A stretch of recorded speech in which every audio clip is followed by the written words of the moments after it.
Yeah, babe, come live with us. My mom's retired and she's going to help with our expenses. I heard those words coming from my son Steven's mouth as he talked on the phone in the hallway. It was 11 o'clock on a Wednesday night. He thought I was sleeping, but I wasn't. For months, sleep had been slipping through my fingers like water. I lay motionless in bed, my eyes open in the darkness of my room.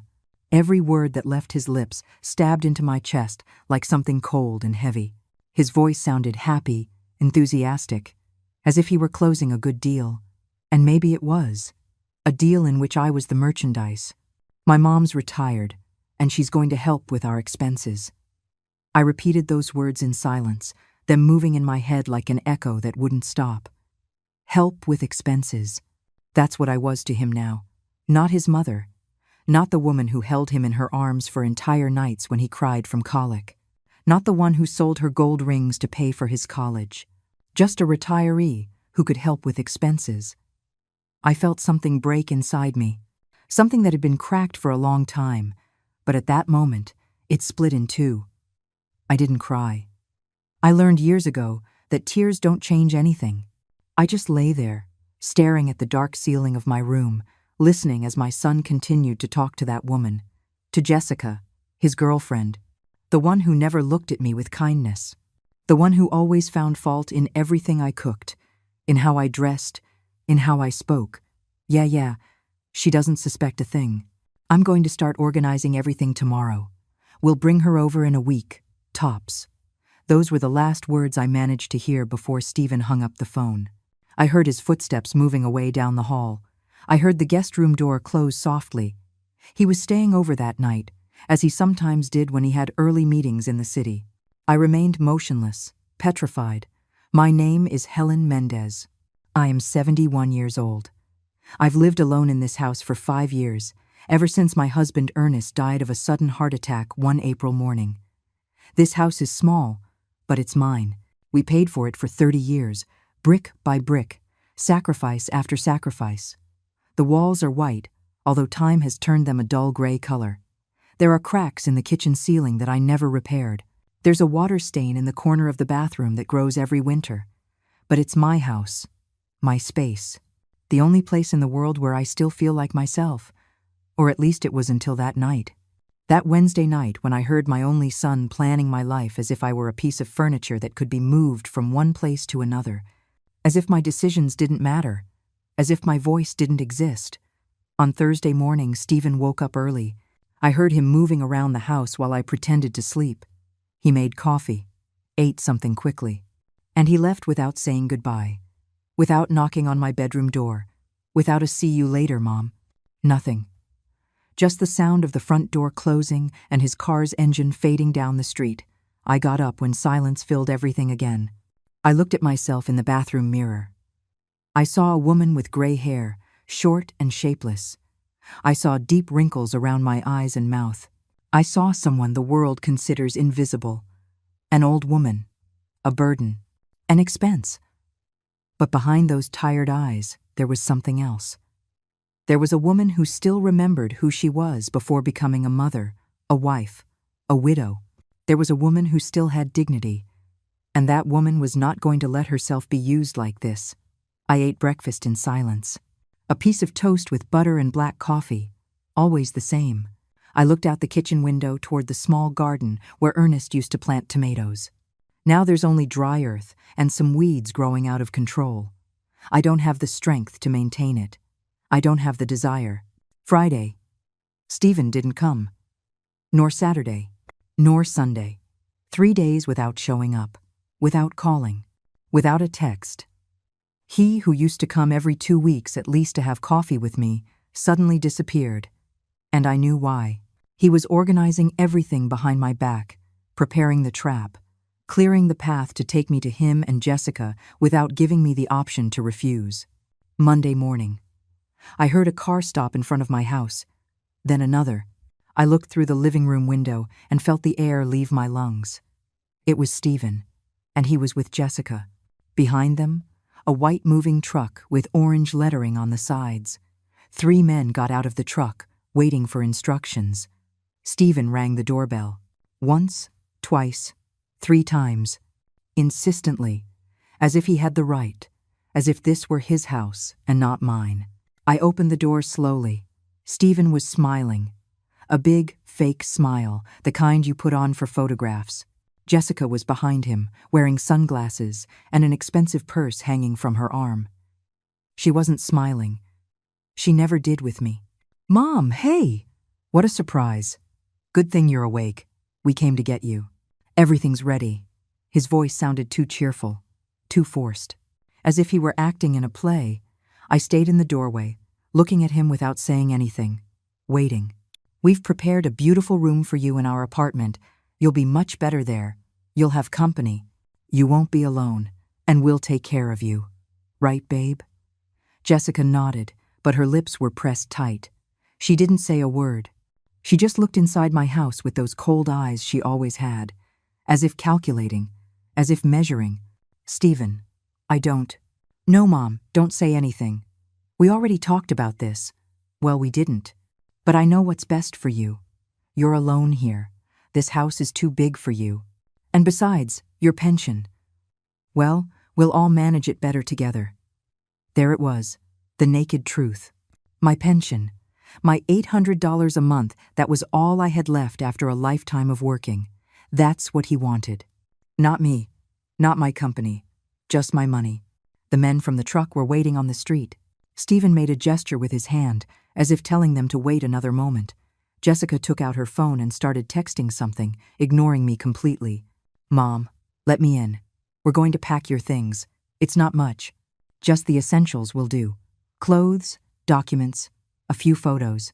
The rest we'll sell or donate. After all, you don't need it anymore. Sell, donate. You don't need it." Every word was a sentence, a blow, a silent theft of everything I was. But I didn't move. I stayed standing in the doorway, my hands gripping the frame, feeling my heartbeat stronger and stronger. Stephen started to lose his patience. His smile twisted a little. "Mom, don't make this difficult. It's for your own good. For my good." How many times in my life had I heard that phrase, and how many times did it mean the exact opposite? Stephen took a step forward, trying to gently push me inside. But in that moment, when his hand touched my shoulder, when he thought I was going to give in as always, something changed. Something in my gaze, something in my posture. "I'm not going anywhere, Stephen." My voice came out firm, clear, without a tremor. Stephen stopped. Jessica looked up from her phone for the first time. They both looked at me as if I had said something in another language. "What do you mean? You're not going anywhere?" "Mom, it's all arranged. The guys are waiting. I don't care what's arranged. This is my house. And I'm not leaving." There was a long, uncomfortable silence. Stephen looked at Jessica. Jessica looked at him. They both seemed confused, as if they hadn't planned for this possibility, as if it had never occurred to them that I could say no. "Mom, don't be stubborn. This is ridiculous. You'll be better off with us." "Better for whom, Stephen? For you?" He pressed his lips together. His face turned red. Jessica took a step closer, taking off her sunglasses. Her eyes were hard as stones. "Mrs. Mendez, I don't think you understand the situation. Stephen is trying to help you. You can't keep living alone. It's dangerous. And frankly, you don't have the resources to maintain this house. My resources are mine, and this house is too." Jessica let out a short, dry laugh, full of contempt. "Your resources, $800 a month. That doesn't even cover the lights and water. It covers it for me." Stephen raised his hands, trying to calm the situation. "That's enough. Mom, you're going to go inside, you're going to pack, and we're leaving. Period. I'm not going to argue about this anymore. Then you should go, because I'm not moving from here." And I shut the door, right in their faces. With force, with anger, with all the dignity I had left. After closing the door, my hands were shaking. Not from fear, from rage that had been bottled up for too long. I heard Stephen and Jessica talking outside.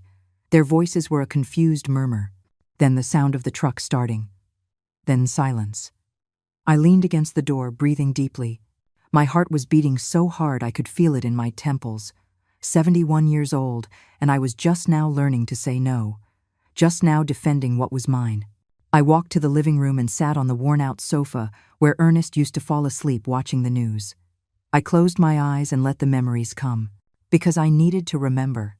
I needed to feel again everything I had given, everything I had sacrificed, to understand why this betrayal hurt so much.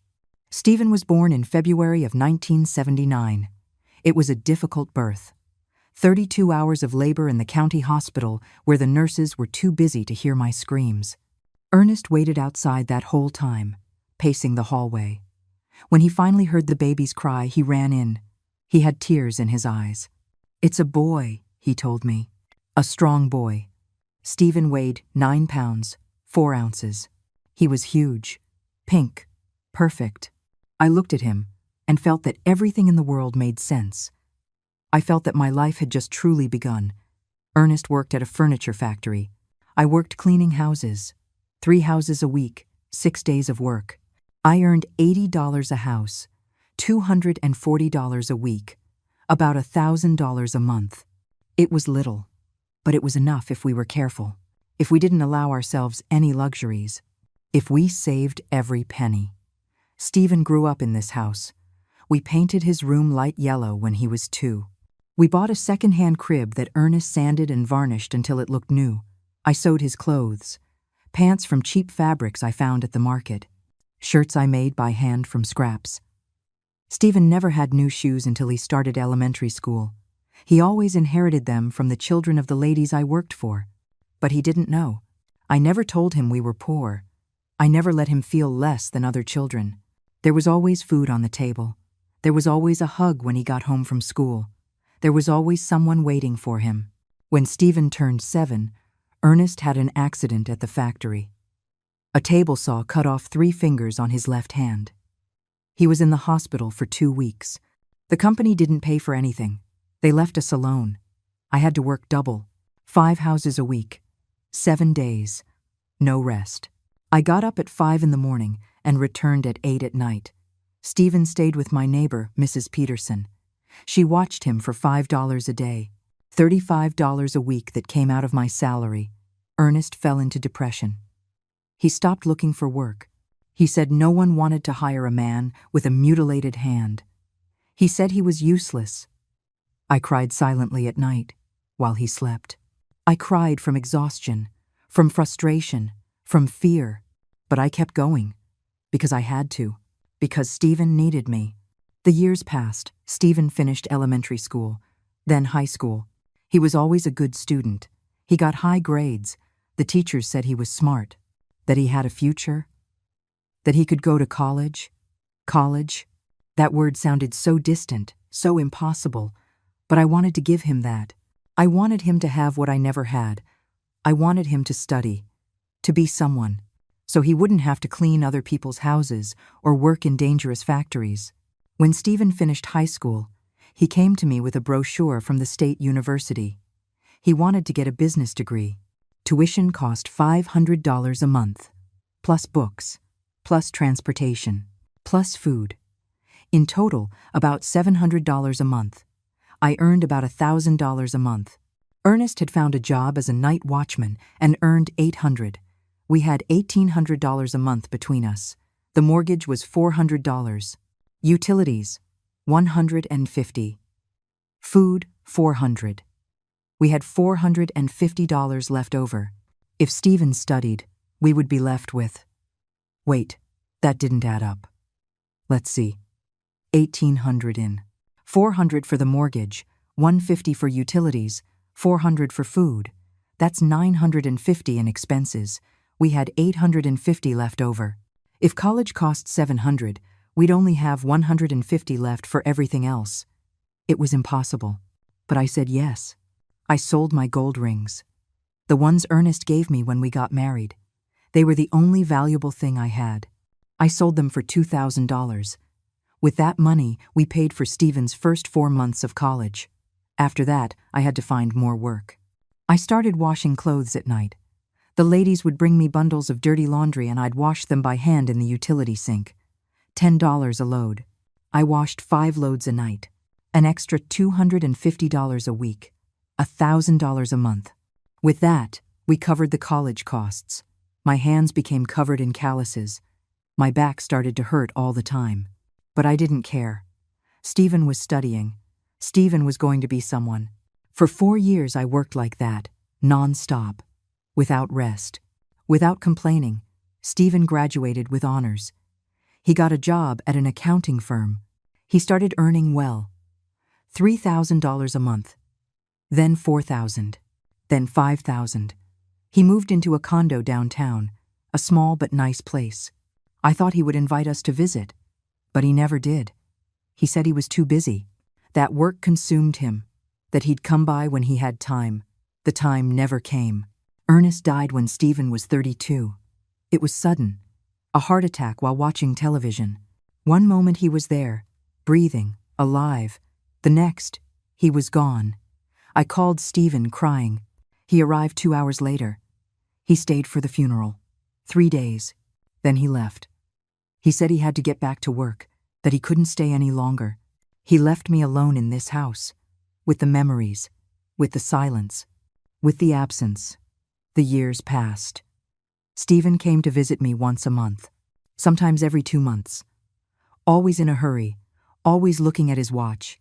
We'd have coffee, talk about unimportant things, and he'd leave. Then he met Jessica. He introduced her to me 2 years ago. A tall, thin woman with straight black hair and cold eyes. She worked in advertising, earned more than Stephen, came from a family with money. You could tell by how she talked, by how she dressed, by how she looked at me. From the beginning, I knew she didn't want me around. I saw it in the way she greeted me. A kiss in the air, without touching me. No warmth, as if I were contagious. "What a cozy house," she said the first time she came. And I knew cozy was her polite way of saying old and ugly. Stephen changed when he started dating her. He became more distant, colder. The visits became even more spaced out. The calls became shorter. I became an obligation, something he had to do, but that bothered him. And now this. Now the plan to take me to live with them.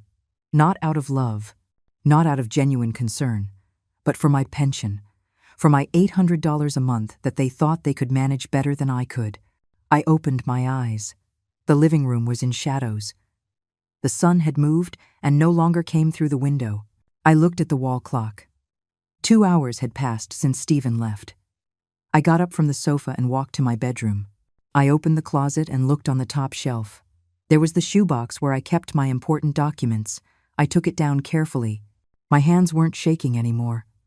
Inside were my birth certificate, my marriage certificate, Ernest's death certificate, the deed to the house, my Medicare card. Everything that proved who I was. Everything that proved this life was mine. There were also photographs. Stephen as a baby. Stephen on his first day of school. Stephen at his college graduation. Me by his side, smiling with pride. He was smiling too. But now, looking at those photos, I wondered if it had ever been real. If he had ever seen me as anything more than a means to get what he wanted. I put everything back in the box.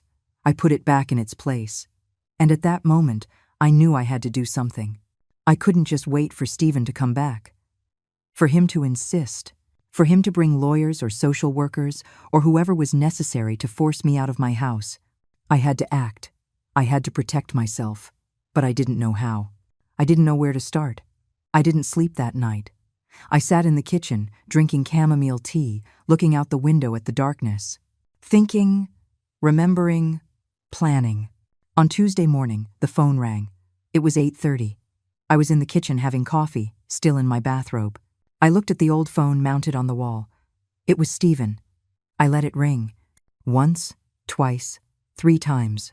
4. Finally, I answered. "Mom, we need to talk." His voice sounded tense. It was no longer the cheerful, fake voice from yesterday. It was the voice of someone who is losing control and doesn't like it. "We already talked yesterday, Stephen." "No. Mom, yesterday you shut the door.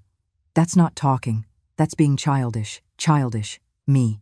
The woman who raised him. Who sold her rings for his education. Who washed clothes until her hands bled. I was the childish one. Tell me what you want, Stephen. I want you to be reasonable. Jessica and I spent all night talking. And we came to the conclusion that you're confused, that you don't understand what's best for you, so we're going to give you a few days to think it over. But I need you to understand something. That house is falling apart. You can't maintain it. And you can't live alone at your age. I'm 71, not 90. It's the same thing, Mom. You're a senior citizen. You need supervision. You need someone to look out for you. Supervision. As if I were a child. As if I were incapable. I'm fine, Stephen. No, you're not fine. And if you don't want to accept our help, then we're going to have to look for other options. What options? There was a silence. A long, heavy silence. When Stephen spoke again, his voice was lower. More calculating. There are very good nursing homes for people your age. Places where you can be with people like you. Where there are nurses, activities. You wouldn't be alone. Nursing homes. Places where they put old people when the family doesn't want them anymore. Places where they sit you in a wheelchair, even if you can walk. Where they give you pills to keep you quiet. Where you wait for death staring at white walls. I'm not going to any nursing home. Then agree to come with us. It's the only reasonable option. It's not the only option. I can stay here, in my house. Stephen sighed. A long, exaggerated sigh. As if I were the most difficult person in the world. Fine, Mom. You win. For now. But think about it. Really think about it. Because you can't go on like this. And he hung up. Without saying goodbye. Without an I love you. Without anything. I stood there, phone in hand, feeling the rage rise in my chest. But I also felt something else. Fear. Because Stephen had mentioned nursing homes. And that meant he wasn't going to give up. That he was going to keep pushing. That he was going to find a way to get me out of here. Wednesday. Stephen didn't call. Nor Thursday. The silence was worse than the calls. Because I didn't know what he was planning. I didn't know what would come next. On Friday afternoon, while I was watering the few plants I have in the garden, I saw an unfamiliar car park in front of my house. It was a gray sedan. New. Shiny. A young woman got out, about 30 years old, wearing a black pantsuit and carrying a folder. She walked up to my gate and rang the bell. I opened it slowly, without leaving my property, just peering through the fence. Helen Mendez? It wasn't a question. It was a statement. She knew who I was. Yes. My name is Lauren Adams. I'm a social worker with Adult Protective Services. Your son Stephen contacted me. He says he's concerned about your well-being. I felt the ground move beneath my feet. Stephen had called social services. He was trying to declare me incompetent. To take away my autonomy. My freedom. I'm fine. I don't need help. Lauren smiled. A professional, cold smile. The smile of someone who has heard those words 1,000 times before. Ma'am, I just need to ask you a few questions. It's routine. Your son mentioned that you live alone, that the house is in poor condition, and that you might need assistance. May I come in? No. The word came out firm, clear. Lauren stopped smiling. Mrs. Mendez, I understand this may be uncomfortable, but I have the authority to. This is my house, and I didn't invite you in. If you have questions, ask them from there. Lauren pressed her lips together. She opened her folder and took out a sheet with printed questions. Are you currently on any medication? No. Do you have any chronic illnesses? High blood pressure. It's under control. Can you cook for yourself? Yes. Can you bathe without assistance? Yes. Can you manage your own finances? Yes. Do you receive regular visitors? From whom? Family? Friends? My son visits when he can. My friends do too. It was a lie. I didn't have any friends. The few I had died or moved away. But she didn't have to know that. Lauren wrote something on her sheet. Then she looked me up and down. Her eyes stopped on my old bathrobe, my worn-out slippers, my uncombed hair. Mrs. Mendez, I'm going to be honest with you. Your son is considering starting a legal process to obtain conservatorship. He says you're not in a condition to make decisions for yourself. If that happens, a judge will evaluate your case. And if the judge determines that you need a legal guardian, your son could take control of your finances, your housing, everything. The words fell on me like stones. Conservatorship. Control. Everything. Stephen wanted to take everything from me. Legally. He wanted to declare me incompetent so he could do whatever he wanted with my money. With my house. With me. That's not going to happen. Lauren closed her folder. I hope you're right, ma'am, but I recommend you seek legal advice. This could get complicated. And she left. She got into her gray car and drove down the street. I stood there, clinging to the gate, feeling everything collapse around me. That night, sitting on my bed with the lights off, I cried for the first time in years. They weren't soft tears. They were deep sobs that came from a dark, forgotten place. I cried for Ernest, for the lost years, for the son I thought I had, who never really existed. I cried for myself, for the woman I was, and who I no longer knew if I still was. But at some point, between the tears, something changed. I felt a spark, small, barely perceptible. But it was there. It was rage.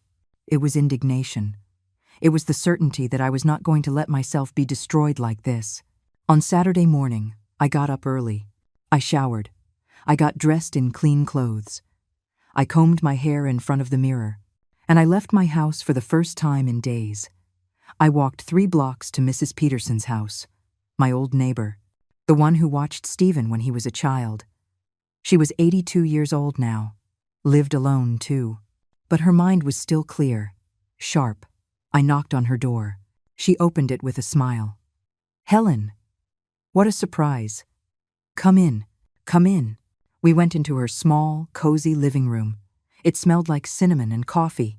She offered me a cup, and I accepted.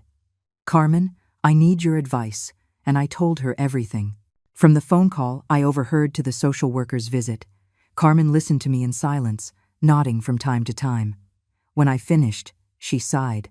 That boy was always selfish. I watched him grow up, and I always knew it. But you never wanted to see it. She was right.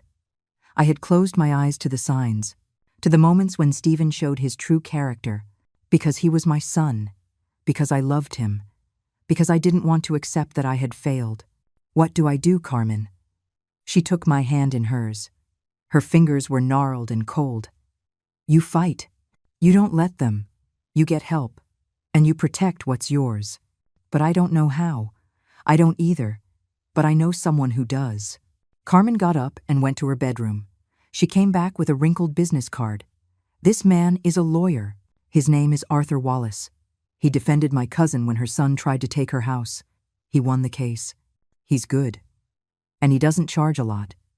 I took the card. It was worn, with bent corners, but the name was clear. Arthur Wallace. Attorney at law. And a phone number. Call him, Helen. Today. Don't wait any longer. I went back to my house with the card clutched in my hand. I went inside, closed the door, and dialed the number. It rang 3 times before someone answered. Hello. It was a man's voice. Hoarse. Tired. I'm looking for Mr. Arthur Wallace. This is he. Who's this? My name is Helen Mendez. Carmen Peterson gave me your number. I need help. My son is trying to take my house. There was a pause. Can you come to my office on Monday at 10 in the morning? Yes, I'll be there. Bring all your documents. The deed. ID. Bank statements. Everything you have. I hung up. And for the first time in days, I felt something like hope. Sunday passed slowly, like a wound that won't close. I spent it organizing documents, looking for old papers in forgotten drawers. The deed to the house was in a yellowish envelope, signed in 1983, 42 years paying for this property. My old ID photo from 5 years ago showed me looking younger, more alive. I also found the receipts for the last 6 months. Electricity, water, phone, all paid on time, all with my name on them. Proof that I was capable of managing my life, that I wasn't confused or lost, as Stephen wanted to make people believe. I put everything in a cloth bag. I left it ready by the door. I barely slept that night. I tossed and turned, thinking about what I would say, how I would explain what was happening, wondering if the lawyer would believe me or see me as a paranoid old woman. On Monday, I got up at 6 in the morning. I showered with hot water until my skin was red. I put on my best dress, a gray one with small flowers that I used for special occasions. I put on a little makeup, just a little powder on my cheeks and pale pink lipstick. I wanted to look dignified, presentable, not like a woman who was losing her mind. Mr. Wallace's office was downtown. I took 2 buses to get there, the first at 8, the second at 9. I arrived 15 minutes early. The building was old, 3 stories, with peeling cream-colored paint. I climbed the stairs slowly. My knees protested on every step. The office was on the 2nd floor. A wooden door with a brass plaque that read Arthur Wallace, Attorney at Law. I knocked twice. A voice from inside told me to come in. Mr. Wallace was a man in his 60s. Gray hair, thick glasses, a white shirt with the sleeves rolled up to his elbows. His desk was covered in stacked files. It smelled like old coffee and paper. "Mrs. Mendez, sit down." I sat in a plastic chair in front of his desk. I put the bag with my documents on my lap. The lawyer looked at me attentively. Without rushing, without judgment, "Tell me what's wrong." And I told him. From the beginning. From the phone call I overheard. From Stephen's visit with the truck. From the nursing home threats. From the social worker. I told him everything without crying, with a steady voice, as if I were narrating someone else's life.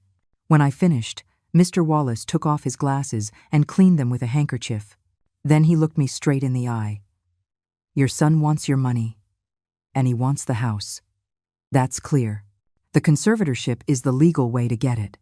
If a judge declares him your guardian, he can sell your property, manage your pension, and you won't be able to do anything. That can happen. It can, but it's not going to." He took out a notepad and started writing. "You are lucid, coherent. You can make decisions. That's already an advantage. Now we need to build a solid defense. First, we're going to get a medical certificate proving you are in full command of your mental faculties. Second, we're going to draft a will where you specify what you want done with your assets. Third, we're going to prepare a revocable power of attorney where you designate someone you trust, not your son, to represent you if you need it in the future. But I don't have anyone else. I only have Stephen." The lawyer raised an eyebrow. "Nobody? No friends? No distant relatives?" I thought of Carmen. I thought of the few people who still said hello to me on the street, but no one was close enough. "All right, we can designate a public defender for now. Or myself, if you trust me. I trust you. Then let's start. This is going to cost money, Mrs. Mendez. My fee is $500 for the whole case, plus the costs of the medical certificate and the notary. In total, about $800. $800. More than I earned in a month. But I had no choice. I can pay it. I have savings. Good. I'll draft the documents today. Tomorrow, I'll take you to a doctor I trust. And by Wednesday, your son will receive a notification that you are legally protected." I left that office feeling something strange in my chest. It wasn't happiness. Not yet. It was relief. The feeling that someone was finally on my side. But when I got home, the feeling disappeared, because Stephen was at the gate, waiting for me, with his arms crossed and his face red with anger. "Where were you?" His voice was a growl, not a question, an accusation. I was out. Out where? That's none of your business. Stephen took a step toward me. He was shaking, with rage, with impotence. "Everything is my business, Mom, because you can't take care of yourself anymore. You're doing crazy things. I talked to Mrs. Peterson yesterday. She told me you went to her house, that she gave you the number of a lawyer. What are you planning? Carmen? My only ally had betrayed me. Or maybe Stephen had pressured her, intimidated her. I didn't know. But the damage was done. I'm protecting what's mine. You have nothing to protect. Everything you have, I gave you. I've been paying for this house for the last 10 years when you couldn't work anymore." "That's a lie. It's not a lie." "I checked the receipts. They're in your name, yes. But I made the deposits. I paid the mortgage when you ran out of money. So this house is mine too." I felt the earth open up beneath my feet. It couldn't be true. I had paid for the house. Ernest and I. For 30 years. "You're lying." Stephen took out his phone and showed me the screen. They were screenshots of bank transfers, of deposits made to the mortgage bank's name, with dates from the last few years, with amounts of $400 a month. See? I paid, not you. So if you want to play hardball, I can play that game too. I'm going to prove that you didn't pay for this house, that I did, and I'm going to demand my share. It wasn't possible. I didn't remember Stephen paying for anything, but my memory of the last few years was confused. There were months when the money wasn't enough, months when I didn't know how I was going to pay, and Stephen had shown up with envelopes of money, saying it was a gift. Not to worry. It had been a trap. It had all been a trap from the beginning. Stephen put his phone away and looked at me with contempt. You have two options, Mom.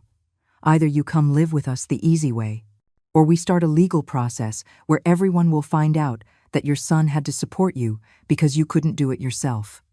What do you prefer? The easy way or public humiliation? I stayed silent. I didn't know what to say. I didn't know how to defend myself. Stephen smiled. A cruel smile. The smile of someone who knows they've won. Think it over. I'll give you until Friday.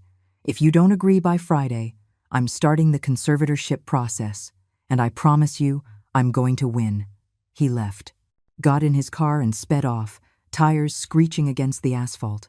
I stood there, clinging to my bag of documents, feeling everything I had built that morning fall apart. I entered my house like a zombie.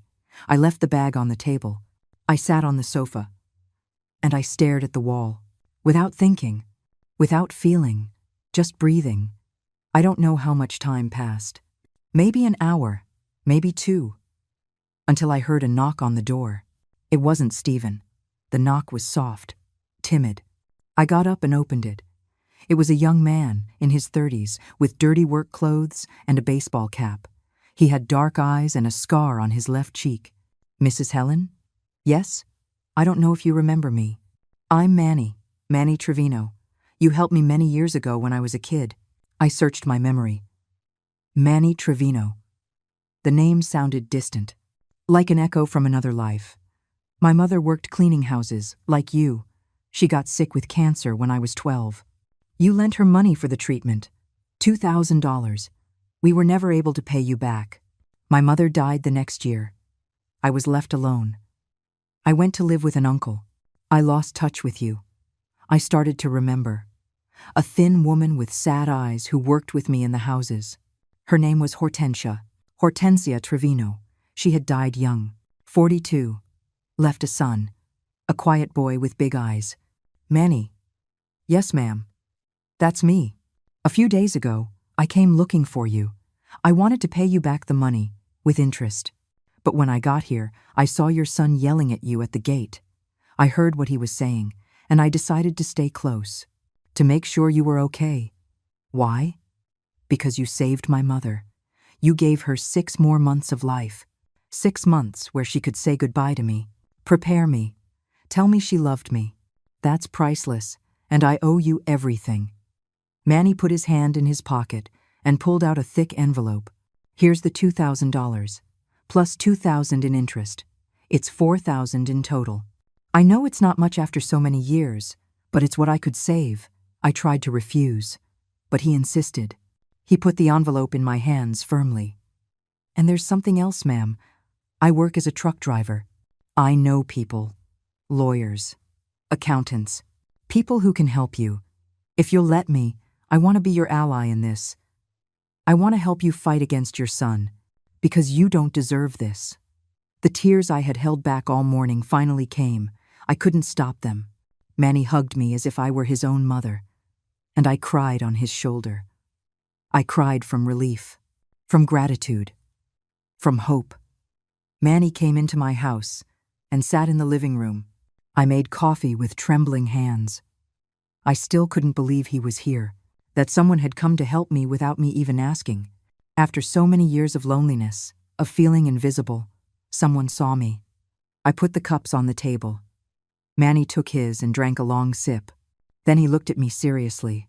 Mrs. Helen, I need you to tell me everything, from the beginning. Don't leave anything out. To help you, I have to know exactly what's happening. And I told him. Again. The same story I had told Mr. Wallace, but this time I added more details. I told him about the deposits Stephen claimed to have made, about the threat to prove he had paid for the house, about my fear that it was true. Manny listened in silence. When I finished, he sat thinking. His fingers drummed on the table. Then he spoke. This money he says he deposited. Do you have the bank statements? No. I only keep the payment receipts. I never asked for the full statements. We need to get them. Tomorrow, we'll go to the bank and request the complete payment history for the mortgage. All the transactions. If Stephen really paid, it will be registered. But everything you paid for 30 years will also be registered. And that's what matters. He was right. I had paid for 3 decades. Stephen only for the last few years. That had to count for something. There's something else, ma'am. Stephen mentioned he's going to start a conservatorship process. To do that, he needs to prove you're not in a condition to care for yourself. He's going to try to get medical reports, witness statements from neighbors, anything to back him up. We have to get ahead of him. Mr. Wallace said the same thing. That I need a medical certificate. Exactly. But not just that. We need witnesses who will testify in your favor. People who will say you're fine. That you're independent. That you can make decisions. I don't have anyone. Only Carmen. And she already told Stephen I went to see her. Manny shook his head. You have more people than you think. I'll testify. And I know others. People from the neighborhood who know you, who have seen you for years, walking alone, doing your shopping, living your life. They can help. I felt overwhelmed. This man, this stranger who was a boy the last time I saw him, was willing to fight for me. More than my own son ever had. Why are you doing this, Manny? After all these years. Why? He smiled. A sad smile. Because my mother taught me that debts of the heart are the most important, and because I see my mother in you, alone, vulnerable, being attacked by people who should be protecting her. I'm not going to stand by and do nothing. That night, Manny stayed late. We made a list of everything we needed to do. First, go to the bank. Second, get the medical certificate. Third, talk to Mr. Wallace and show him the $4,000. Fourth, find witnesses. Fifth, prepare a strategy for when Stephen returned on Friday. When Manny left, it was almost 11 at night. I sat in the living room, looking at the envelope with the money. $4,000. Enough to pay the lawyer and have a safety cushion. Enough to feel less helpless. On Tuesday morning, Manny arrived at 9 o'clock sharp. He brought his truck, an old red pickup with a dented bumper. He helped me in and drove to the bank. The branch was crowded. We waited 40 minutes before we were helped. When it was finally our turn, a young woman in a blue uniform asked us to sit at her desk. How can I help you? I need the complete payment history for my mortgage, from when the account was opened until today. The young woman typed something into her computer. Full name and account number. I gave her the information. She kept typing. Then she frowned. Ma'am, this account is closed. The mortgage was paid off 3 years ago. What? Your house has no more debt.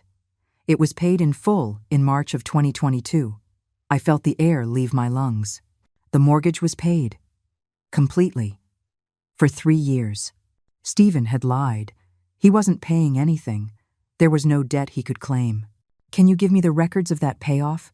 Who made the final payment? The woman typed again. The final payment was made by Mrs. Helen Mendez, with a withdrawal from her savings account. $16,000. $16,000.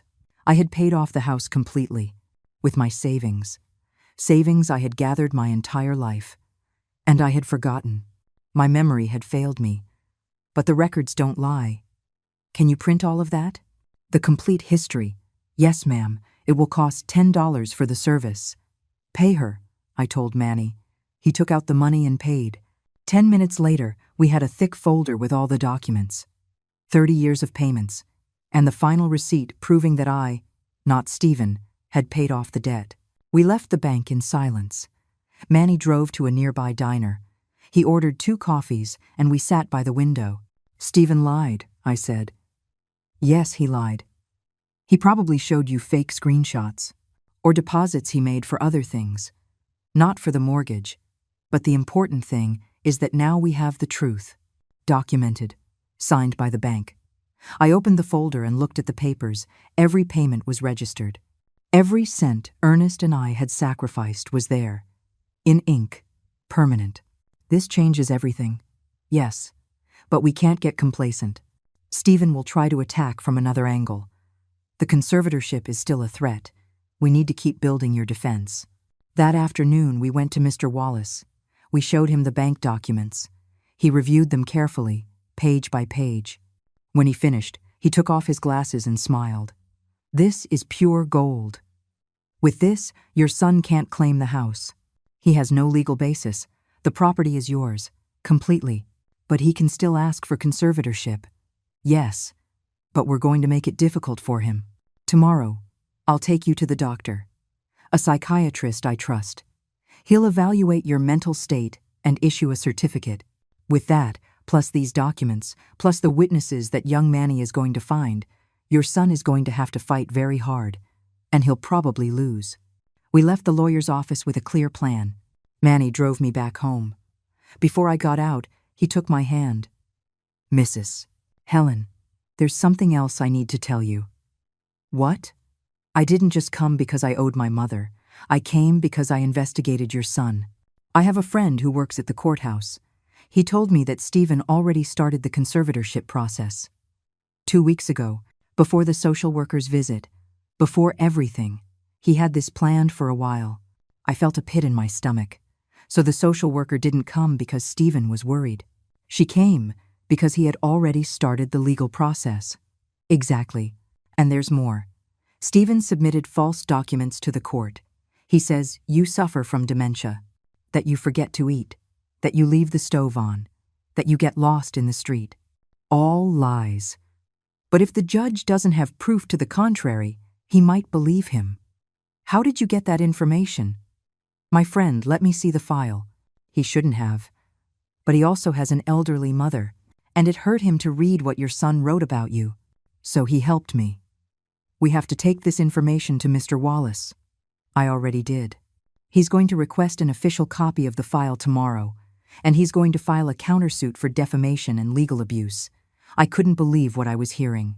Stephen didn't just want to take my house and my money. He was also destroying my reputation, telling lies about me so a judge would declare me incompetent. Manny squeezed my hand. You're not alone, ma'am. I'm going to be here, and we're going to win. I promise you.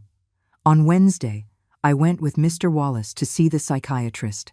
He was a man in his 50s, bald, with a soft voice. He asked me many questions. What day was it? Who was the president? How much was 7 plus 8? What did I have for breakfast? Where did I live? How many children did I have? I answered everything correctly. Then he gave me memory tests. He showed me drawings and asked me to remember them 5 minutes later. He had me solve simple math problems. He asked me to write a complete sentence. I passed everything. At the end of the evaluation, the doctor smiled at me. Mrs. Mendez, you are perfectly lucid. There is no sign of dementia or cognitive decline. I'll issue the certificate today. I left that appointment feeling a small but important victory. I had the paper that proved I was fine, that Stephen was lying. On Thursday, Manny brought 3 people to my house. They were neighbors from the neighborhood. People who knew me by sight. One was the owner of the corner store. Another was the mailman who delivered my mail. The third was a woman who lived 2 houses down and always said hello when she saw me. Mr. Wallace took statements from all of them. They said they saw me regularly, that I was always well-dressed and oriented, that I did my shopping alone, that I paid my bills on time, that they had never seen me confused or lost. They were simple testimonies, but they were true, and they were powerful. Friday arrived. It was the day Stephen had said he would return, the day of the ultimatum. I was prepared. I had all the documents organized on the table, the bank history, the medical certificate, the witness statements, everything. At 10 in the morning, I heard a car. It was Stephen, and he was with Jessica. Again, they knocked on the door. I opened it. Stephen walked in without asking permission. Jessica stayed behind, watching with those cold eyes. "Well, Mom, have you decided?" "Yes, Stephen, I've decided. And? I'm not leaving. I'm not going to live with you. And you're not going to take my house." Stephen let out a dry laugh. "We'll see about that." I smiled. A calm smile. And I handed him an envelope. "What's this? Open it." Stephen opened the envelope. Inside was a copy of the bank history. His eyes scanned the pages. His face turned pale. "How did you get this?" "I went to the bank. And I found out you lied. The house is paid off. Has been for 3 years. With my money, not yours." Stephen crumpled the papers in anger. "This doesn't change anything. I'm still going to get the conservatorship." I took out another envelope. I gave it to him. "This is the medical certificate. From a certified psychiatrist. It says I'm perfectly fine." Stephen opened it. "Read it." His jaw tensed. "And this," I said, handing him a third envelope, "are the witness statements confirming I am independent and capable." Stephen threw the papers on the floor. "I don't care. I'm going to fight this to the end. Do it. But you're also going to receive a countersuit for defamation, because you lied to the court, and that's a crime." Stephen looked at me with pure hatred. Jessica stepped closer and put a hand on his shoulder. "Let's go. This isn't worth it." And they left. Without saying goodbye, without looking back, leaving the papers scattered on the floor, I closed the door. And for the first time in weeks, I took a deep breath. After Stephen left, I stood in the middle of the living room, looking at the papers scattered on the floor. I didn't pick them up right away. I left them there as evidence, as a reminder that the battle was just beginning. Stephen had come with arrogance and left with rage. And the rage of a cornered man is dangerous. Manny arrived half an hour later. He had arranged to come by to make sure everything was okay. When he saw the documents on the floor, he picked them up carefully and put them on the table. How did he react? With fury. He said he's going to fight to the end. He will. But now, so will we. And we have better weapons. We sat in the kitchen. Manny took out a small notebook and began to write. "Mrs. Helen, we need to think several steps ahead. Stephen is going to try to discredit you in other ways. He might talk to neighbors. He might invent stories. He might even try to provoke situations that make you look bad. We have to protect you from all that. How? First, we're going to install a camera at the entrance of your house. If Stephen comes back and makes a scene, it will be recorded. Second, you're going to start keeping a journal. You'll write down everything. Every day, what you did, where you went, who you spoke to. That will prove your mind is clear and your life is orderly. Third, we're going to open a new bank account, just in your name. And we'll transfer your pension there. That way Stephen can't track your financial movements. All of that sounded complicated, but necessary. I can do that. You're not alone. I'm going to help you with every step." That same afternoon, Manny brought a small camera. He installed it above the front door. It pointed directly at the gate and the entrance. Anyone who came would be recorded. He showed me how to view it on my phone. It was simple. I just had to open an app, and there was the image in real time. He also bought me a new notebook, hardcover, green. On the first page, I wrote Helen Mendez's journal, and below it, the date, Thursday, October 23rd, 2025. In that first entry, I wrote everything that had happened in the last few days, from Stephen's call to his visit today. I wrote with a shaky but clear hand. Every word was a piece of my defense. Every line was my voice. On Friday, Manny took me to the bank again. We opened a new account, just in my name. No beneficiaries. No authorizations for anyone else. We requested that my pension be deposited directly there starting next month. The woman at the bank explained the change would take about 15 days. But after that, everything would go to the new account. "Now your son can't access your money," Manny said as we left the bank. "Even if he gets the conservatorship, he'll have to fight for every cent." I felt safer, more protected. For the first time in a long time, I felt like I had control over my own life. On Saturday morning, Mr. Wallace called me on the phone. "Mrs. Mendez, I have news." The court has accepted our countersuit. Stephen was notified yesterday. And furthermore, the judge assigned to the conservatorship case has requested a hearing. He's going to hear from both sides before making any decision. That's good for us. It means he won't decide based solely on the papers Stephen submitted. When is the hearing? In 2 weeks, November 8th. You have to be there, well-dressed, calm, answering clearly. It will be your chance to prove that Stephen is lying. I'll be ready. And I mean it, ma'am. No nerves, no tears, just facts, just the truth. The judge needs to see a capable woman in you, not a fragile victim. I understand. I hung up the phone and sat down to think. 2 weeks. 14 days to prepare, to make sure that when I was in front of that judge, he would see me for what I really was. A 71-year-old woman who still had strength, who could still make decisions, who still deserved respect. Manny came that afternoon. He brought food, roasted chicken and rice. We ate together in the kitchen. It was strange. It had been years since I'd shared a meal with someone. Since Ernest died, I always ate alone. But with Manny there, the kitchen felt less empty, less cold. You need to practice for the hearing, he said, serving more rice onto my plate. The lawyer is right. You have to be calm. You have to answer without hesitating, without breaking down. How do I practice that? I'll ask you questions, the same ones the judge might ask you, and you'll answer, over and over, until the answers come out naturally. And so we did. Every afternoon for the next few days, Manny would come over and ask me questions. What is your full name? How old are you? Where do you live? How long have you lived there? Who paid for the house? Your son says you can't take care of yourself.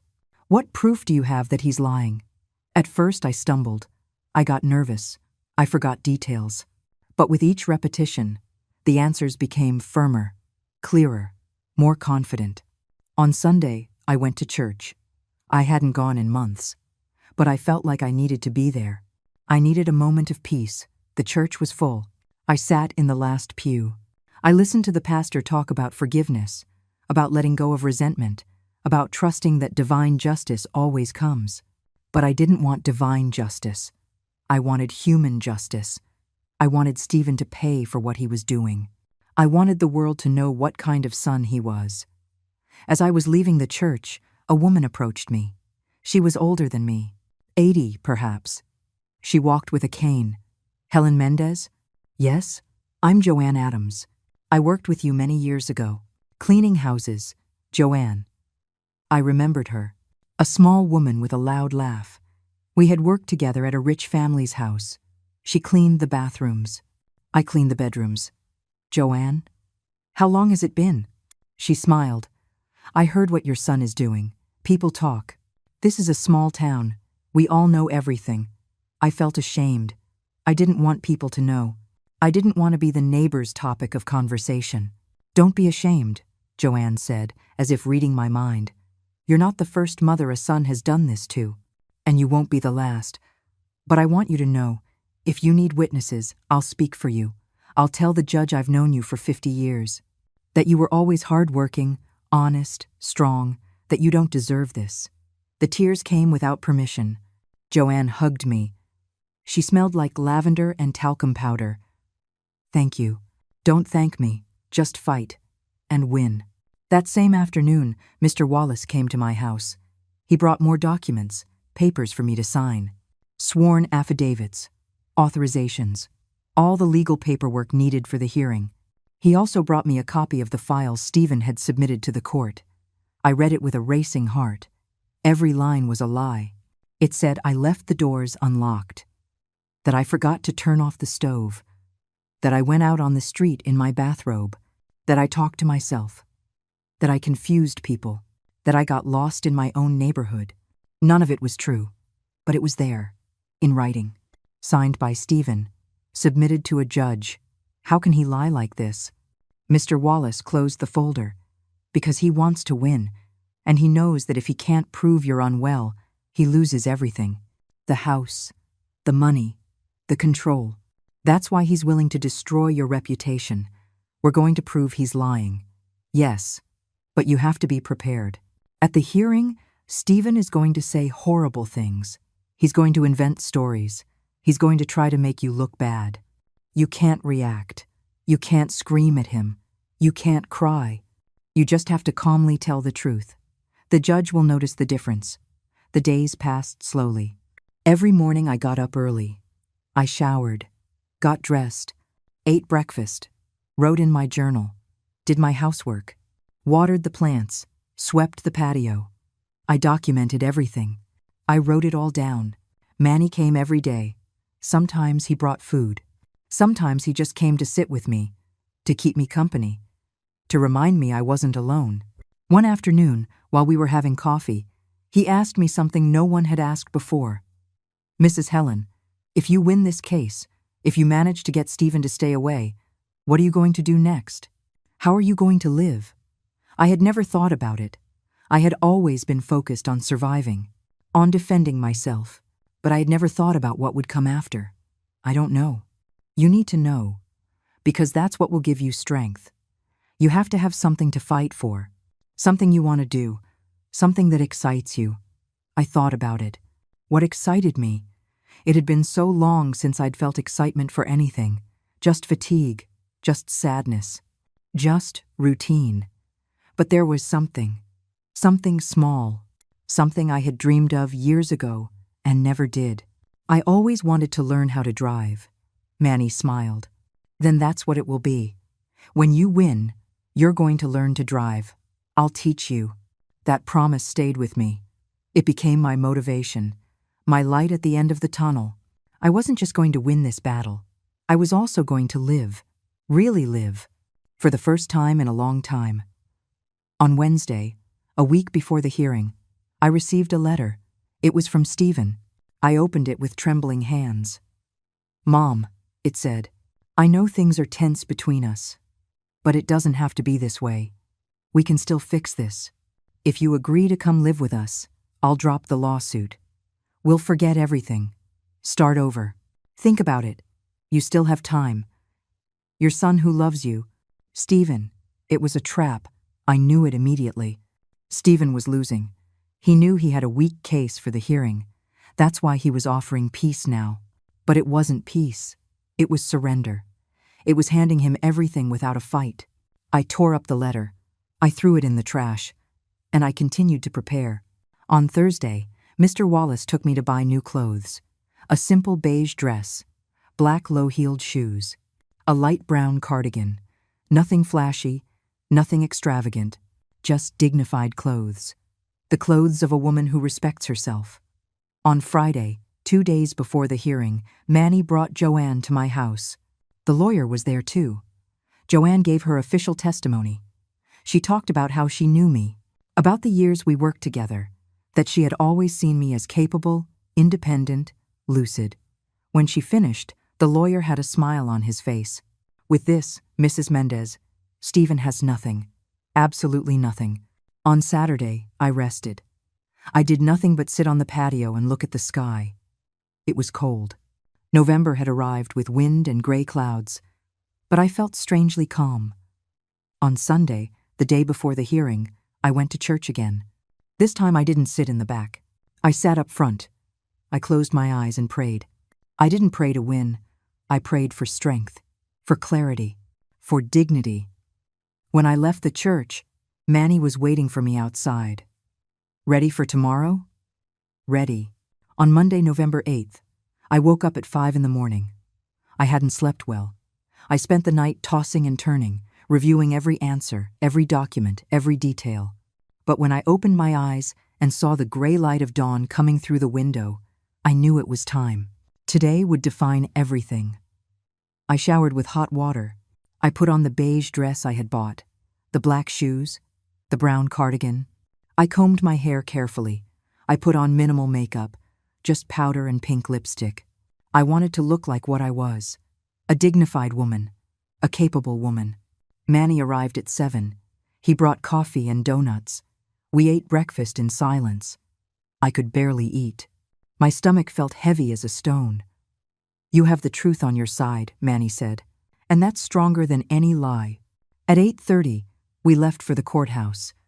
Mr. Wallace was waiting for us at the entrance. He wore a dark suit and a red tie. He looked serious.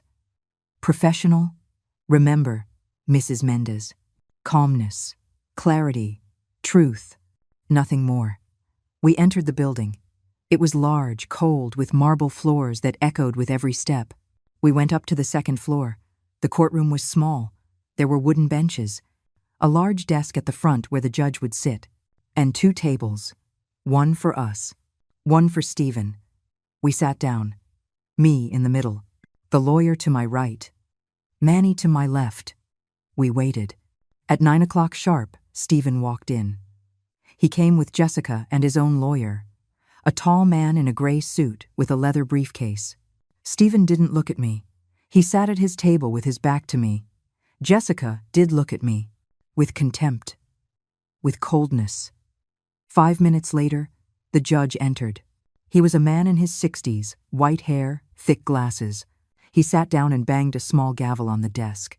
Hearing in the case of Mendez versus Mendez. Petition for conservatorship. The petitioner may proceed. Stephen's lawyer stood up. He spoke with a loud, clear voice.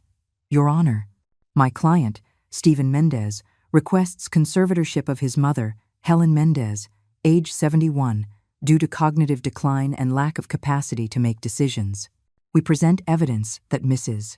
Mendez is living in precarious conditions, cannot manage her finances, and represents a danger to herself, lie after lie. But the lawyer said them with such confidence that they sounded true. What evidence do you present? Testimonies from neighbors who have seen Mrs. Mendez confused, reports that she leaves the stove on, unpaid bills, and a report from the social worker who visited the home. Mr. Wallace stood up. Objection, Your Honor. Those testimonies are anonymous and unverifiable. The bills are all paid on time, as we will demonstrate, and the social worker did not issue any negative report. The judge looked at the documents. Do you have copies of these anonymous testimonies? Yes, Your Honor, Stephen's lawyer said, handing over some sheets. The judge reviewed them, frowning. These testimonies are not signed. They have no legal value. What else do you have? Stephen's lawyer hesitated. We have the direct testimony of my client, Your Honor. He can testify about his mother's condition. Proceed. Stephen stood up. He walked to the front. The judge asked him to swear to tell the truth. Stephen swore. Then he began to speak.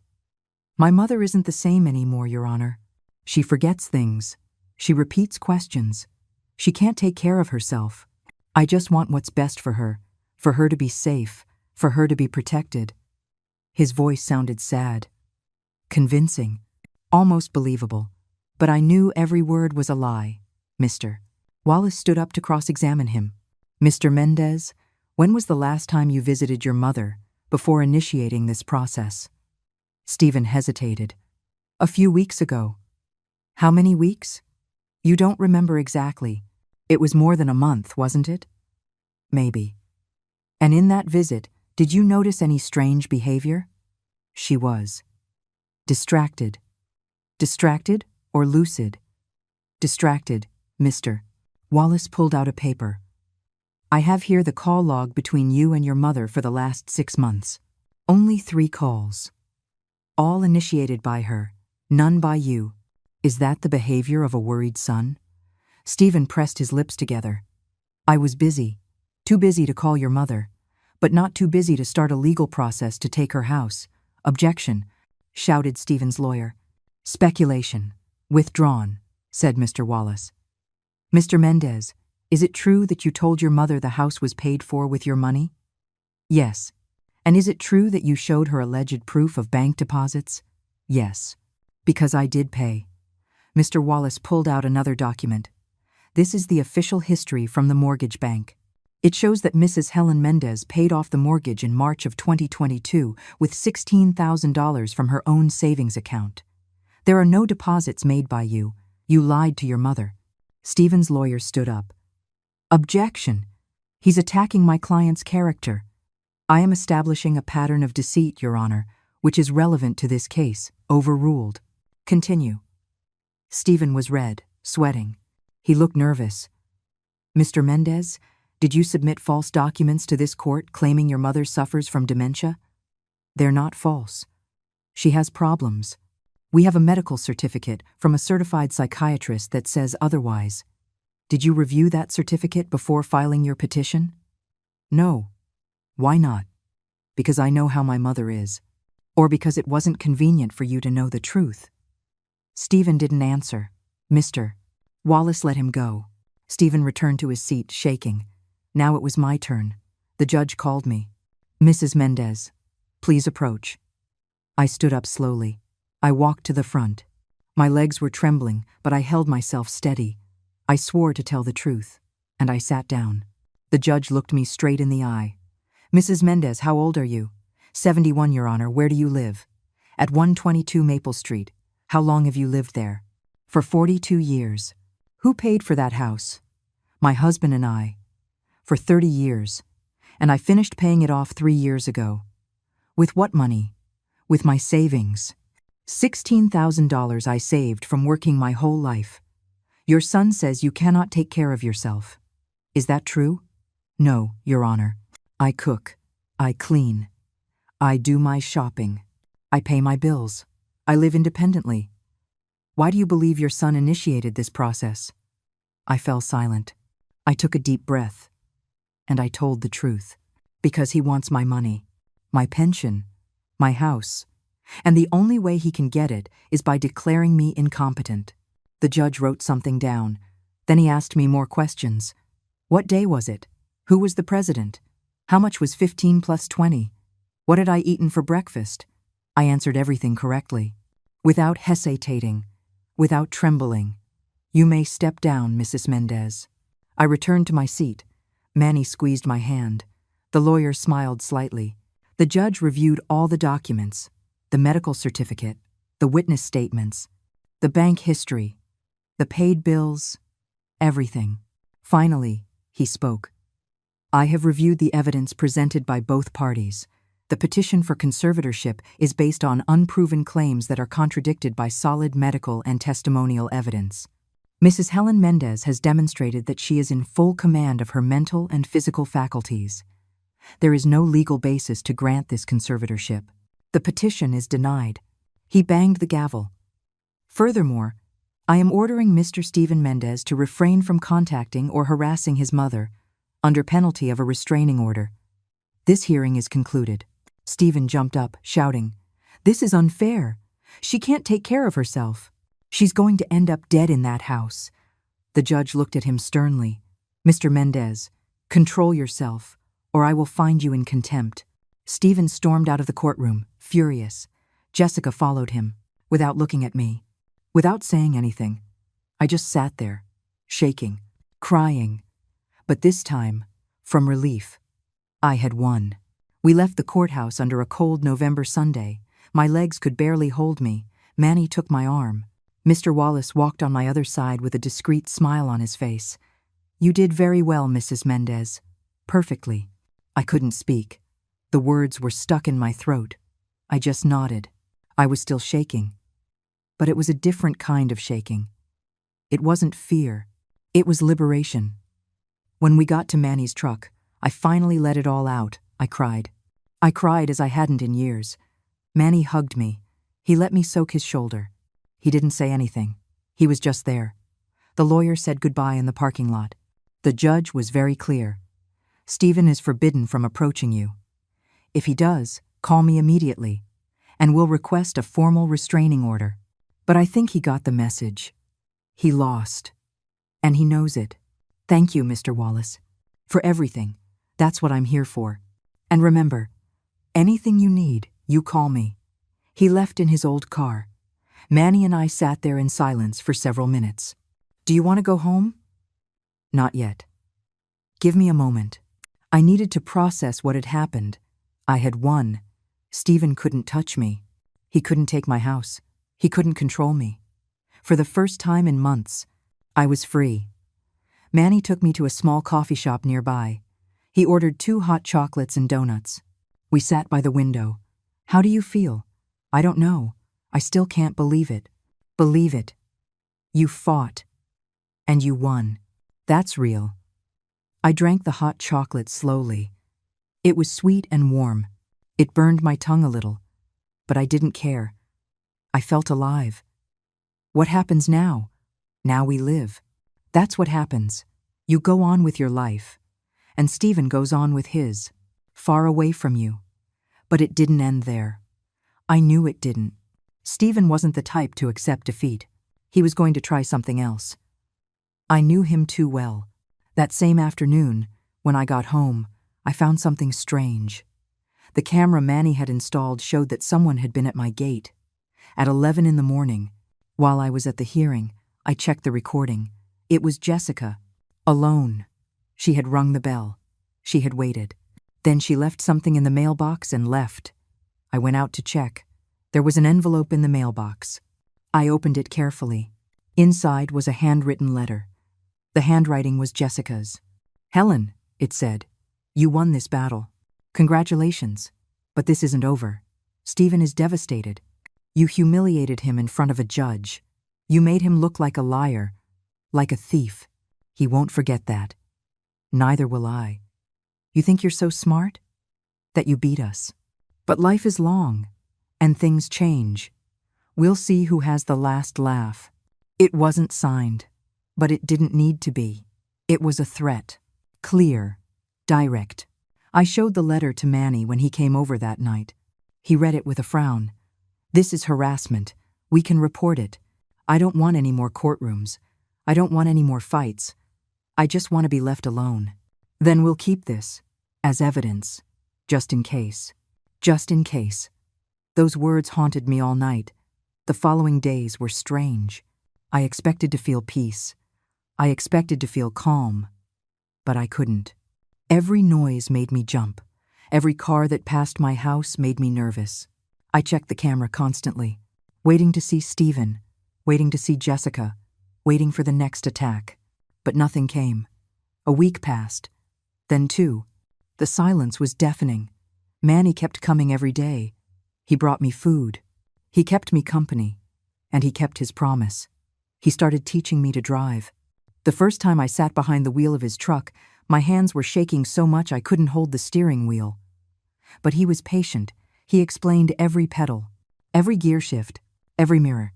"Slowly, Mrs. Helen. There's no rush." Like that. Very good. I drove down the empty street in front of my house. 5 yards. 10, 20. Then I braked too hard and almost hit my head on the steering wheel. But I had done it. I had driven. We practiced every afternoon for 2 weeks. Little by little, I got better. My hands stopped shaking. My foot found the brake without thinking. I started to enjoy it. The feeling of movement, of control, of freedom. But then it happened. It was a Tuesday afternoon. 3 weeks after the hearing, I was in the kitchen making tea when I heard loud banging on the door. It wasn't the doorbell. It was fists pounding on the wood. I opened it slowly. It was Stephen, but it wasn't the usual Stephen. His eyes were red. His hair was a mess. His clothes were wrinkled. He smelled like alcohol. "You," he said, pointing at me. "You ruined me." "Stephen." "Go. You can't be here. I don't care about the judge. I don't care about anything." Jessica left me. She left me because she says I'm a failure, that I couldn't even handle my own old mother. He pushed the door and came in. I backed away. I was scared.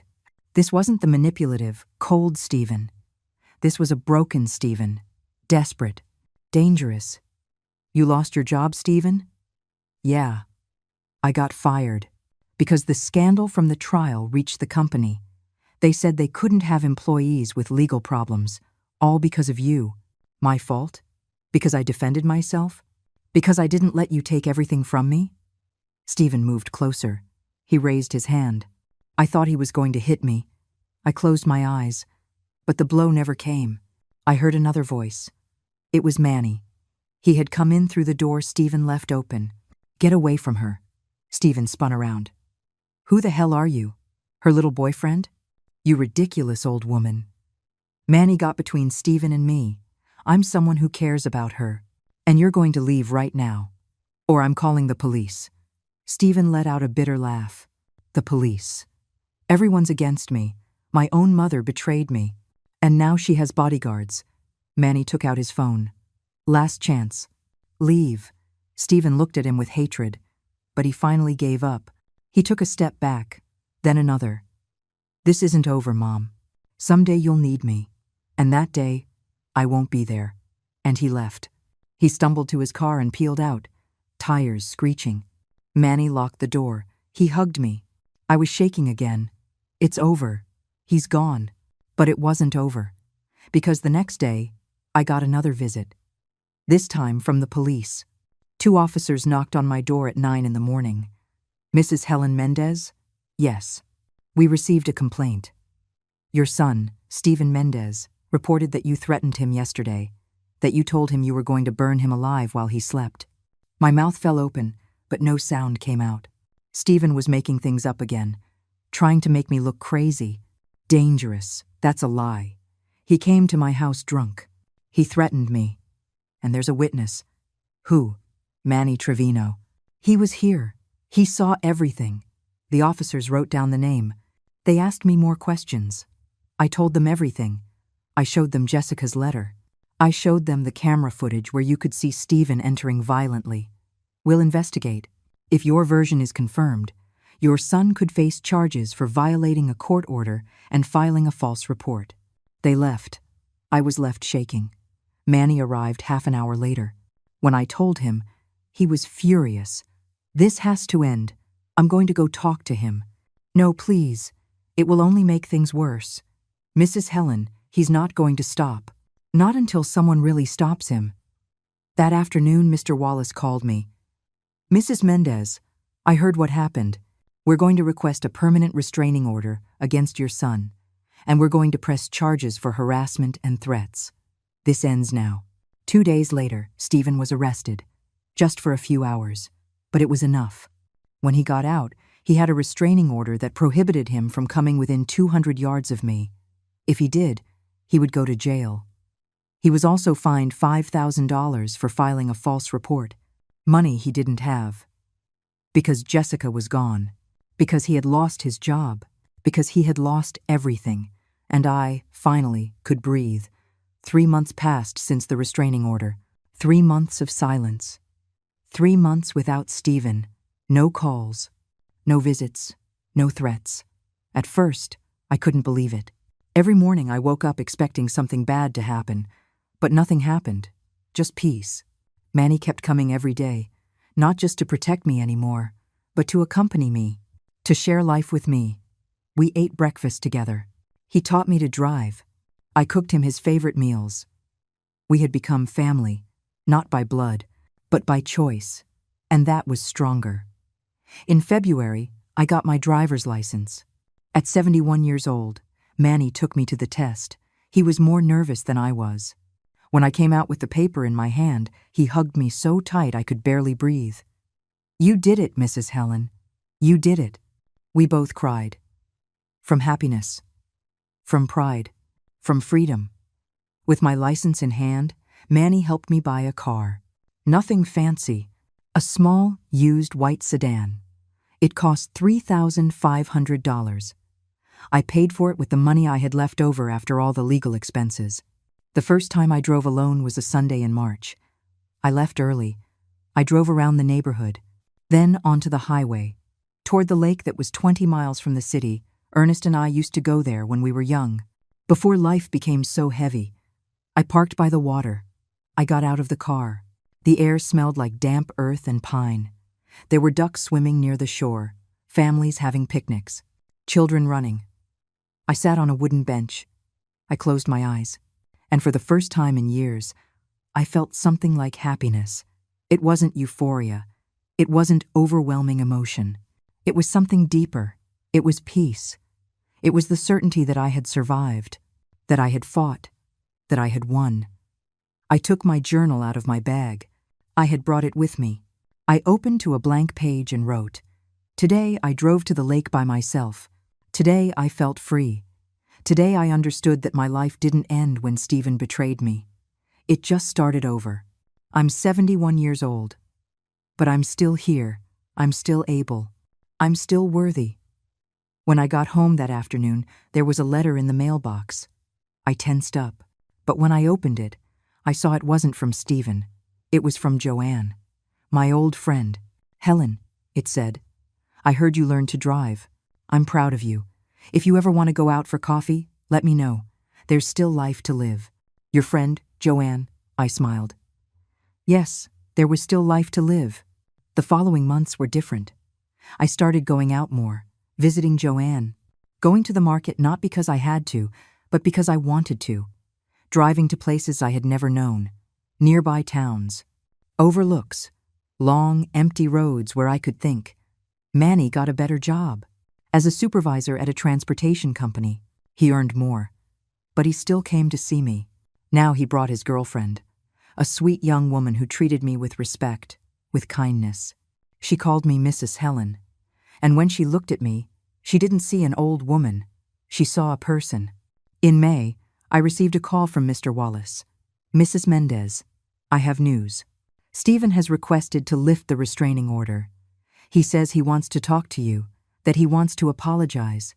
What do you say? I felt a knot in my stomach. Part of me wanted to hear him out, wanted to believe he had changed, that he had realized what he did. But another part, the part that had learned to protect itself, knew better. Tell him no, that I don't want to see him, that I don't want to talk to him, that he should get on with his life. And I'll get on with mine. Are you sure? Completely. I hung up the phone, and I didn't feel bad. I didn't feel guilty. I felt free. In June, the first year of my new life, I decided to do something I always wanted to do but never dared. I painted my house, not white, yellow, a bright sunny yellow. Manny helped me. We worked for 2 weeks. When we finished, the house looked completely different, cheerful, alive, like I felt inside. The neighbors started to comment, some with admiration, others with criticism. But I didn't care. It was my house, my life, my decision. I also fixed up the garden. I planted flowers, red roses, white daisies, yellow sunflowers. Every morning I watered them. I watched them grow, and I felt that I was growing too. One afternoon in July, while I was in the garden, I saw a car stop in front of my house. My heart sped up, but it wasn't Stephen. It was a young woman, about 25. She got out of the car and walked toward me. Helen Mendez? Yes, my name is Carmen Wallace. I'm Mr. Wallace's niece. He told me your story. I'm a journalist, and I'd like to write about you, about what you lived through, about how you won. I'm not anyone important. That's not true. You're someone who fought when many would have given up, someone who defended herself when everyone expected her to surrender. Your story can help other women, other mothers who are going through the same thing. I thought about it. I wasn't sure. I didn't want to be the center of attention, but if my story could help someone, it was worth it. All right, but tell it like it is. No embellishments, no lies, just the truth, just the truth. Carmen came several times over the next few weeks. She interviewed me, took photographs. She spoke with Manny, with Joanne, with Mr. Wallace. And in September, the article was published in the local newspaper. The headline was, "The Woman Who Wouldn't Give Up." It told my story from the beginning. The phone call, the betrayal, the legal battle, the victory. Everything. The day it was published, I received dozens of calls. Women thanking me, telling me they were also going through something similar, that my story had given them hope, that it had given them the strength to fight. I wasn't a hero. I was just a woman who had defended what was hers. But if that inspired someone else, then all the pain had been worth it. Today is October. 1 year since I overheard that call. 1 year since my life fell apart and I had to rebuild it. I still live in my yellow house. I still drive my white car. I still water my flowers. Stephen never came back. I heard he moved to another city, that he started over. I don't know if he learned anything. I don't know if he'll ever understand what he did to me. But it's not my problem anymore. I let go of that burden. Manny is still my family. Joanne too, and all the women who write to me, thanking me. They're my family now too. At 71, I learned something I should have learned a long time ago. that it doesn't matter how old you are, that it doesn't matter how many times you fall. You can always get up. You can always fight. You can always choose your own life. I chose mine. And I don't regret it. If you're going through something similar, if someone is trying to take what's yours, if you feel like you can't go on, listen to me. Yes, you can. You are stronger than you think. Get help. Fight. Don't give up. Because your life is yours. And no one has the right to take it from you. Thank you for listening to my story. Thank you for being here. If this helped you in any way, leave me a comment. Share this story with someone who needs it. And remember, it's never too late to start over. Never.